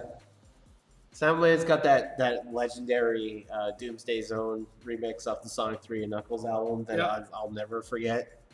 I mean, Danny B's got the worst one, Knuckle Duster. I love Danny B, but Knuckle Duster is hard to listen to. It's fine. It's fine. Oh, you met Larry, nice. Oh, and Ocean's Andrews, nice. Yo, Jeff, welcome. Hey, how you doing? Yo, Larry is the ambassador king.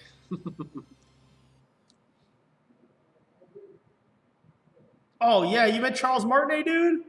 Oh wow. Oh, that's incredible. I would lose my mind. I would probably be moved to tears meeting Martinet.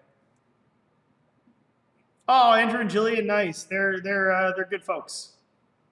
I like those folks a lot. We're in a weird like investor Facebook group together. Get ready for a hard foul. I'm gonna guess that's This is gonna hurt probably. you Oh, a actually, I lot don't know. more than it I hurts me. think Jason's with the green Remy skin. Let's get hype. No, yes, he is. GME, Diamond Hands, Tendies. I don't know. Tendies. What are you talking about? It's a Reddit thing. So the King GameStop, GME. Oh, GME, yes, yeah. Diamond Hands. What's that have to do with chicken tendies? That's the whole thing. Is like if you get you reap the rewards, you get Tendies. I see. It's memes, man. I don't know. I don't know how to explain memes. Who does?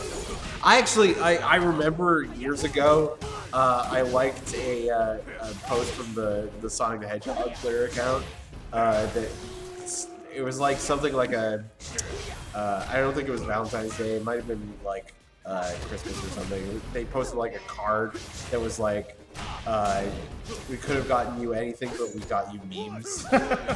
And my dad asked me like, what is a meme? And I didn't actually know how to answer that question. What's a meme? Yeah, it's like, well, it's a joke on the internet. Oh yeah, like Dan, how do you explain YTMD to someone who doesn't experience YTMD? We were talking about YTMD like yesterday. It's still some saintly soul has remade all the old school YTMDs and saved YTMD.com. What doctor? Foot Doctor. Bam. What do you mean? Bam. Oh hey Dymo, you met K Murdoch, Kevin, and Megaran.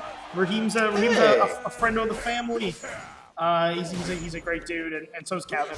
Raheem is a fantastic. We dude. played a bunch of shows with Raheem, and he's just a great human being to hang around. I still gotta finish his book that he just put out. His memoirs. Oh, that's awesome. So does that mean you got to meet Charles at a fucking barbecue? That's amazing. Whoa. Yeah, 'cause, like apparently he's friends. Like a friend of his is the CEO of JVLAD, who brings Nintendo products to Chile. Yeah, that's really cool. Memes are modern petroglyphs. That's actually incredible. Yeah. Yo, Typo, which song did Raheem dedicate to? That's awesome. Which one? We'll spin that up after the stream. This might be my favorite stage in the game. I mean, it's got so much character to it.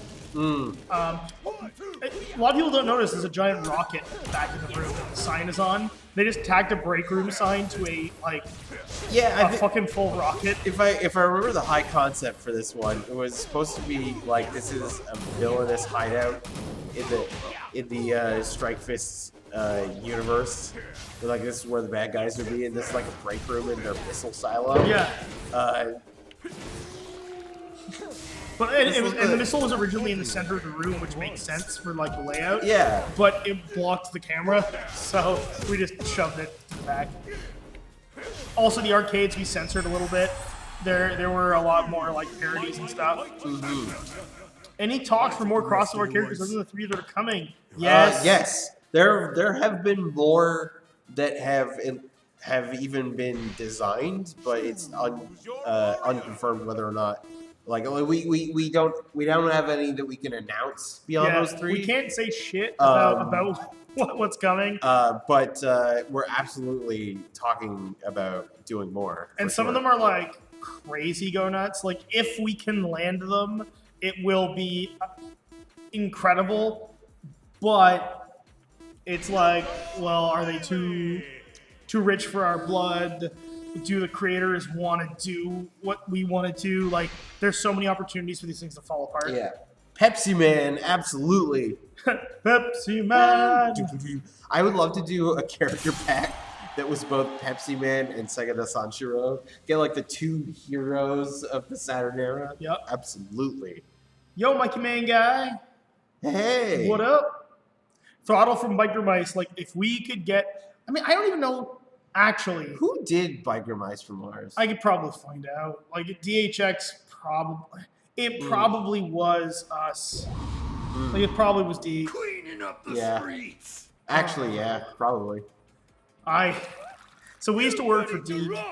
Da da da da da. D. Remember that? All your childhoods. And they have like weird rights, but they're always split between like Hasbro and Mattel. They're all made to make toys. Well, and so Dan brings up a good point. Dick. So when it came to rebranding the company, because we were DHX Media, which nobody liked because it sounds like nothing. Like it sounds like a holdings company. Yeah. It was what it is. I was in an executive meeting with like the CEO and everybody, and they're like, "Oh, what should we name the company?" I'm like, "We were called Deke once. Let's just call ourselves Deke again."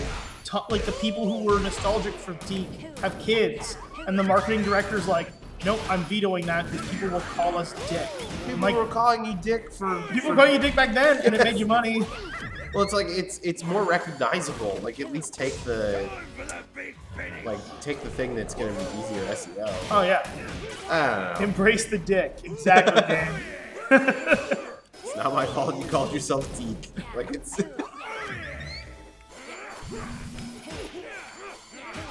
Oh, shoot. Oh my god. Some good play from Strike Fist though. Yeah. I'm trying to settle his hash. Yeah, but Tim's got it on lock with that golden tombstone. I know. Any special levels you guys are trying to make? Yeah, so I mean I was saying I don't know if you caught it earlier, but the Kunio and Ricky River City level is going to be interesting because it all takes place within Neketsu High School. But it's the only stage that we have so far in the game that has bi-directional stage transfer. So you can go back from the gymnasium to the rooftop to the gymnasium, which is going to be pretty cool.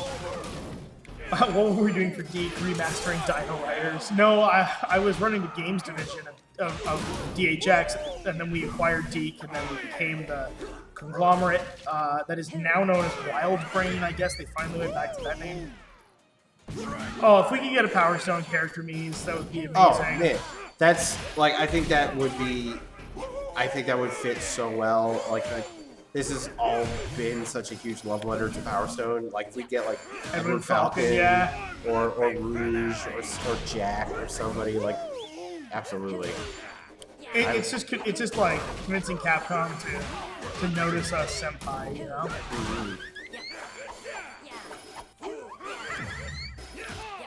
Is part of yooka-laylee's moveset that I don't know if a lot of people are super aware of.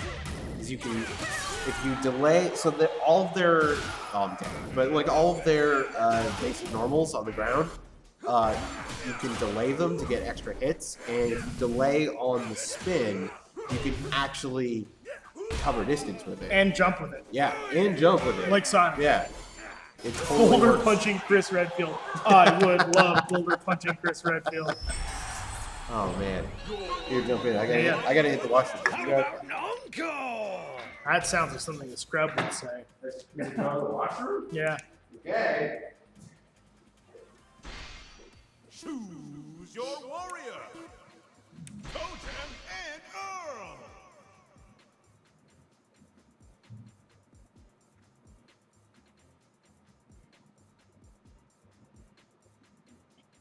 We're also, so one of the things we're thinking about, and like it's, you know, don't hold us to this verbatim, but we're considering adding new game modes to the game in addition to like getting 2v2 online working and a bunch of the other stuff that we've had requests for.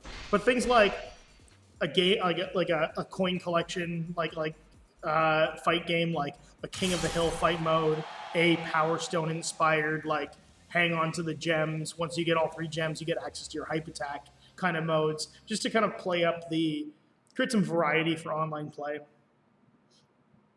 Oh, Beautiful Joe would be amazing. Oh, sweet Dom. Okay, we'll pop in. We have space. So, Mikey Man, adventure mode is something. Dude, we have a whole story written out for adventure mode. It is. It was like a manifesto on the wall of my house. Jam, let's dance. And we have a whole thing written out. It's just we realized that like the story we wanted to make would cost way too much to make. So hopefully, if the game like does well over time, that's something we can pursue.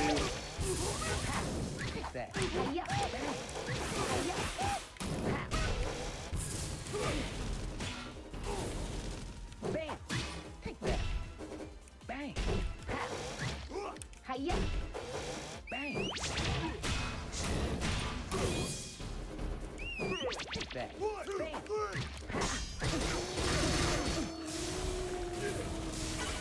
Bang.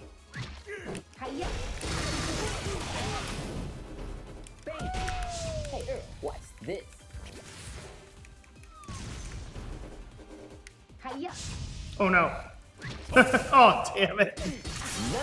Cool. Yeah, the story mode was actually going to be like a consistent narrative that goes across every character with like full mini games and kind of ties the universe of the game together. And we still have the story; it could still work. It could still really work as an update. It's just one of those things that like we did the math and went like, oh damn, this is gonna cost a lot to make happen. So we hope people like the game first before we add that kind of functionality. And we're trying to be really like transparent with the way we develop things, because I know that game development can be, I don't know, like pretty like obfuscated. This is gonna be good.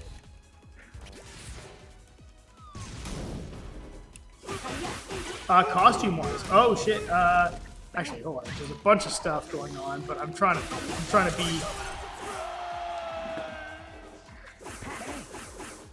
I think Tim DC'd or has walked away. Either way. No. Oh, all 3 of you see me moving around. Yeah.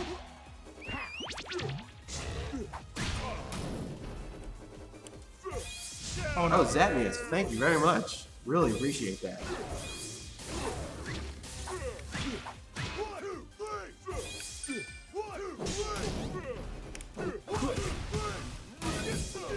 Oh damn it. Damn.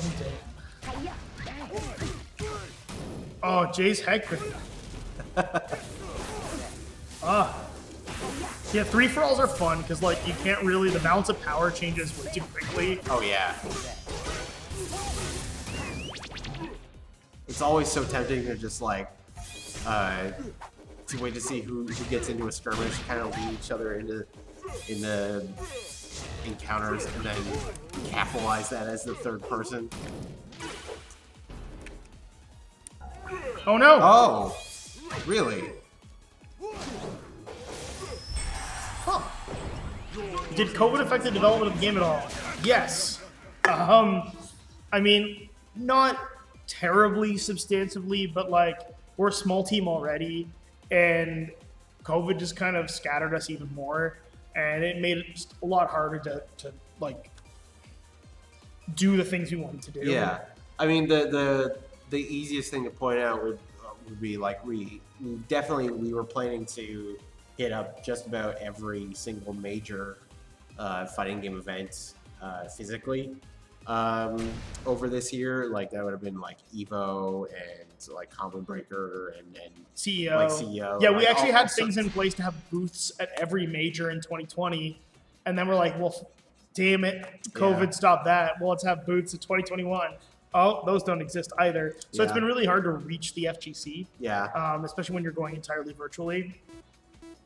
What costume-wise for characters? Any specific stuff? We definitely thought about like themed costumes, Yeah. and that's something we want to push for. It's just kind of all dependent on like, but to be perfectly transparent, it's all dependent on how the game does. Because like, it's been a slow burn, but so is like, so are all indie games, right? Mhm. Like it's kind of it's hard to roll out a new IP in 2021. People want more of the things that they're excited about, and it's hard to get people to discover something new. So for us, it's been a bit of an uphill battle. But we're really happy so far with the community we've built. The fact that people love the game, that's like proof positive that we're onto something. Mm-hmm. And yeah, Dan, like it is unfortunate that there are just some toxic people out there. Thankfully, we haven't had any of those in our community yet. So Yeah. fingers crossed, we've been cultivating the right kind of community, as it Yeah, were. I haven't really felt like anything from our community really yet has been something that we needed to, step in and clean up yet, which is nice. You Everybody's bring been me the really stretcher supportive, after Yeah. I'm and, done. and I'm happy about that. So Zamius, real talk, honest moment. How long will we continue to support the game? Do we have another project in mind, something new? We plan on supporting this game so long as there is a viable community for it. So that means we're going to complete all the stuff we've talked about. So Miriam, Kunio, and Ricky, their content, quality of life updates, and a bunch of stuff that they're in. Beyond that, it's kind of going to depend on how the game grows and how the community grows with it. And we're kind of playing it by ear. Obviously, this is a game that we put a lot of ourselves into over 2.5 years. So we want to support it as long as there are people loving it. But like, we also have to keep the lights on and pay the bills and do all that kind of stuff. So to that end, we actually are working on some new concepts. We don't really have much to say about them yet, but they'd be more of a focus on non-competitive games, so some single-player experiences and some ideas that are a bit more like cooperative experiences.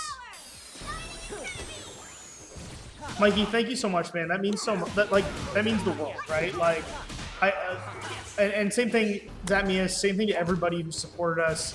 It means so much that you guys have gone to bat for this weird indie game we've made. It's something that like we're incredibly proud of, and we think it's good. And I understand that it's not for everybody. Like, it's a little off the beaten path. Arena fighters are harder to understand than 2D fighters, and so having like all the oh, dude, Zamius. JRPG is a keyword that you are onto something. I can't say much more, but yes, it is one of the next concepts if we can get it off the ground, which is a big if, because it's a big game and it's going to be costly. Does involve JRPG elements to it. So, not in this universe, but in a universe adjacent enough that maybe some Mighty Fight characters could cross over. Yeah, there's definitely potential there. We've built it in such a way. Oh, Dynamo, thanks, man. Like, yeah, like the whole ethos for this game was like easy to learn, hard to master, which is it's. I know it's full of shit, but we kind of really tried to make a game that is competitively viable, but if you just want to mash buttons and have fun, you can. Like a fighting game for the non-fighting game fans, like... Yeah, it's a tough balance because like you want to make it like Power Stone. I think really excels at being this like casual party experience that's like really accessible. But we wanted to like take that and still not remove it from like from that kind of experience, but instead of decreasing the skill floor, increase the skill ceiling. Yeah. And it's been interesting to see how effective that is, and like what people's impressions of it are, even just based off of the genre, because the genre has certain expectations of it. But yeah, there was the general ethos was to retain the party element of it, but just allow the characters to do that much more. Yeah. Let's do the JRPG dance, god damn it. Yeah, man. Who are your favorite characters that you made? Oh, it's so hard. I really love Hyperion. Especially the ethereal shading for him.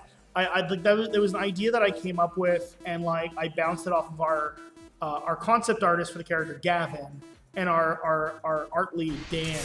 He, like, the three of us, we sat down and I was like, okay, but what if the like shadow on Hyperion This is gonna was hurt you a lot more the than it cosmos?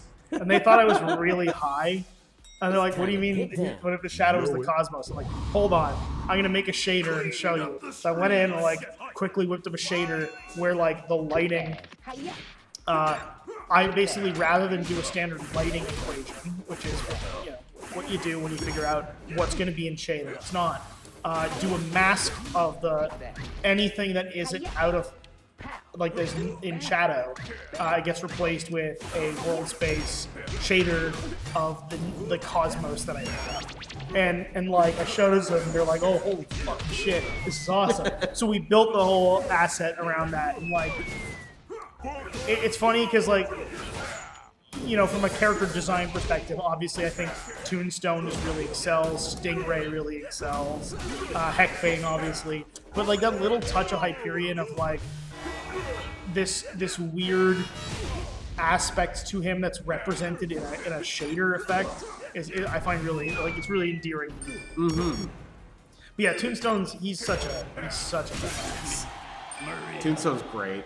Like there's, I'm happy. It's hard to pick like a child that's your favorite. Yeah.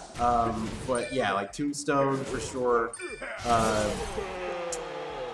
So I'm really happy with Remy and how he turned out. Like his gameplay, I think is just so interesting, and like the way that concept came together. Oh yeah. It's just so great. But like, I could say that about just about anybody.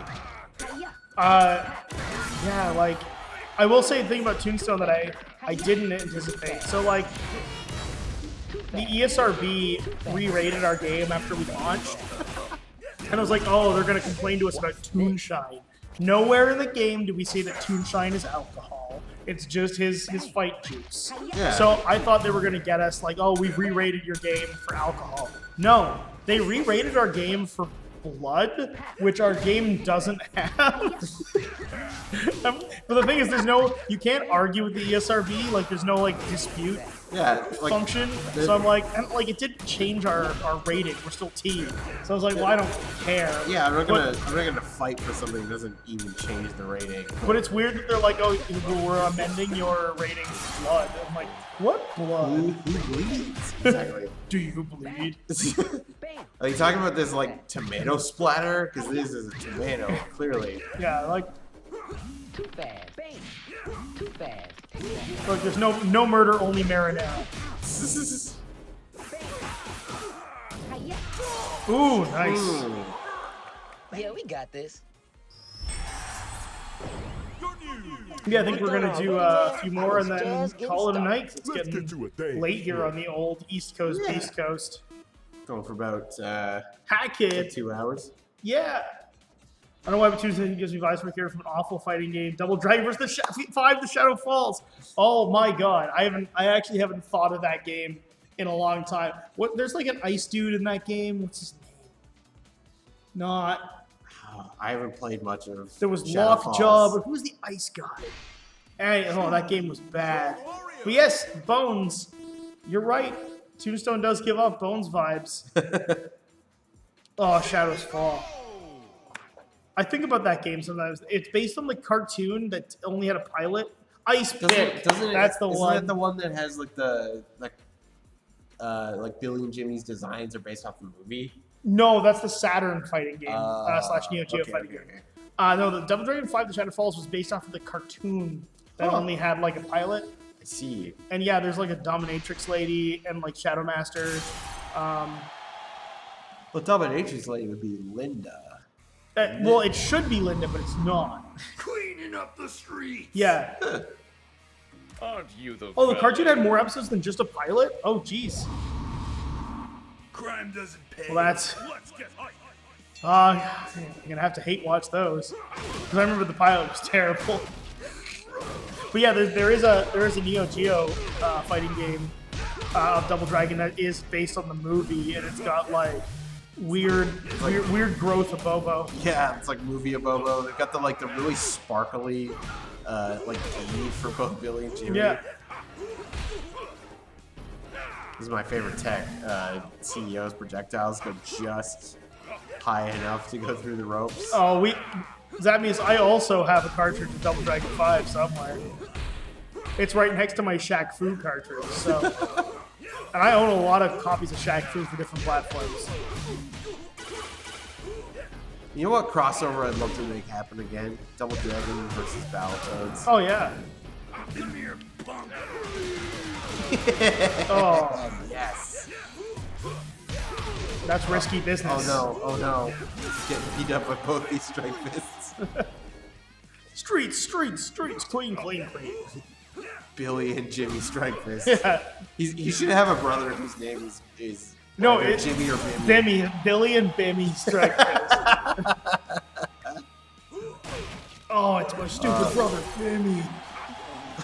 I love streets. Yeah, I think Battletoads vs. Double Dragon is the first like crossover game. It was so something about it felt really cool at the time. Where like I was like I wasn't very old when that game came out, but I had played Battletoads and I had played Double Dragon, and the idea that these were two things that could just play in the same universe was like a first. Like long before I would play something like X-Men vs. Street Fighter, where like crossovers were kind of a more established thing. Yeah, I wish beat 'em ups in general had done that a lot more. Like I would have loved to this day to see Streets of Rage and Final Fight. I mean, a good game meet a bad game. Final Fight's a good game. Oh man, how is that even happening? We fixed it for. We definitely took a look at it. It seemed like we. Really? Huh. Eh. Good to know. We might have to. You're bankrupt. Strikefist Brother is another skin. That would be fun. Well, Streets of Rage 4 is an amazing game. Absolutely. Streets of Rage 4 is a perfect game, in my opinion. Yeah. It's brilliant. Oh, man. And everything they added to, like, Adam's reintroduction is great. I love the new characters. Cherry is super fun. Cherry is awesome. Yeah, oh, man. Floyd is any way to get even like a mixture between Max and Dr. Zan is like such an interesting character concept. Well, and Floyd's like cool double grab where you grab one person, walk over, grab the next one, smash them. Oh, so good. So I think this is our last fight. Not to be confused with that other game. Last fight. Yes. We're just gonna get to the core of this combat, if you will. Oh boy. Oh, Ninja Warriors. Yeah. Does that mean did you pick up? Is it the remake of the SNES version that they added, like Return of the Ninja Warriors? Yo, Ryan, welcome. We're actually just wrapping up. Hey. Yeah, I think this is the closing match, I think. Yeah. But yeah, like Mikey, Cherry is like a fighting game character in Streets of Rage 4. Like Oh, man. the juggles are bonkers. I'm an Adam. Like Adam is so good. Adam's just like the best. Like he's got like not quite. He doesn't have the run state that she has, or like the Streets of Rage 3 characters have, but just the tightness of that dash. Yeah. And like all of his moves are so much fun. Oh, thanks, bud. Oh, dude, if we could get Cherry, and like we do know a few folks involved, like in Streets of Rage 4, like the Dark Crush folks. It's something we could have a conversation about. It's just it's hard because like I don't know where the Streets of Rage license begins and their new characters end. Yeah. Well, I mean, like at the end of the day, it's Sega's IP, so. Zamius, tell me, in Return of the Ninja Warriors, is Daddy Mulk in that soundtrack? The titular Ninja Warriors theme. Because if it is, oh, I'm all aboard. It would have to be, otherwise, why would you do it? I don't think it was in the original SNES version. Really? Yeah, I think it was only in the Mega Drive, Mega CD, and arcade versions. Huh.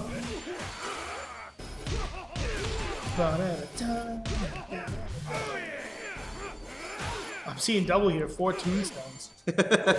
Yes! Oh, fuck yes, that means all right. Well, I'm gonna go BRB, gonna pick up some Ninja Warriors. If it's Sega, get me Majima from Yakuza 2, please. Oh, man. Yeah. Yeah, Majima has no qualms about beating up anybody. It would fit right in with the Majima Everywhere system. Yeah. He is literally everywhere. Boy. He's the Majima man of the hour. Tombstone Chad. He would love this stage. He'd be on stage like doing one of his karaoke. Yeah. Yakuza is one of my favorite series now. It's I so love, good. I'm glad that it's. I don't want to be the guy who's like, I was playing it before it was cool, but I was. Yeah, it feels great to, like 7, like a Dragon is such an interesting departure, but has all of the same spirit.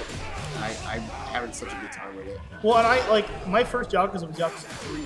And I didn't I liked it in theory, but I didn't really love it at the time. Like I don't know, I don't think I gave it the time of day, and it was a little it was a little awkward at the time too, like PS2 era. Something about it just didn't click with me. But then I got back into Yakuza 0, and Zero's really good. just the combat was so refined.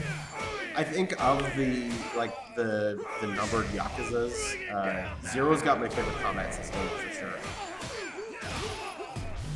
Damn. It kind of sucks because like Zero is such a good jumping on point for newcomers, but then like Kiwami, as it's based off of the original Yakuza, is kind of a step down in terms of the combat. Yeah. It's an uneven way to experience the series, but I definitely still recommend Zero for first timers. Ichiban is a fun character too, says Monkey Man Guy. Ichiban- Love playing a dumb guy with a big heart who lets his emotions take over. Ichiban is the best. Oh yeah, He's the best boy. that opening cutscene for Yakuza 6 it's like a Kojima cutscene. It goes on and on. Oh man, wait till you get to the ending. I was up at like 4 in the morning watching that. So just like a Kojima game. It was just like a Kojima game. All right, Alrighty. guys, this has been another great fight night. Yes. So we're gonna jump out of the lobby. Sam J's, I think, the host of that one. So we'll see if they keep it up. Then feel free to keep playing. But yeah, I think we're gonna call it a night for ourselves. Yeah, and coming in, and so next fight night is in 2 weeks, and we're gonna show you guys some really cool Kunio and Ricky footage. Yes. And hopefully you guys like what you see. It's gonna be cool. First time I'm showing off the gameplay outside of the little teaser we put together in December. So Yeah. Well, thanks for coming by, and definitely keep track of us on Twitter or on the Discord. For any new announcements. Like we said before, Wednesday Night Fights. We do it every 2 weeks. So 2 weeks from now, not next Wednesday, but the next Wednesday after that. Yeah. Which, if I just quickly check my calendar, is 21st. the 21st. So, 21st of April, we'll be back. We'll be doing more community streams. We'll be hosting more lobbies and approval pending. We'll be showing off a little bit of early gameplay for Kunio and Ricky. Yeah, if you're not in our Discord, you can get discord.fightmighty.com. If you don't follow us on Twitter, Twitter/FightMighty. We're Fight Mighty everywhere except for right here, which you're already here. Yeah. And GG's, Jason, thank you so much for hosting those lobbies the last couple of matches. Yes, absolutely. And have a great night, guys, and thanks all for coming out. Yes, we'll see you next time. See you on the flip side, dude meisters.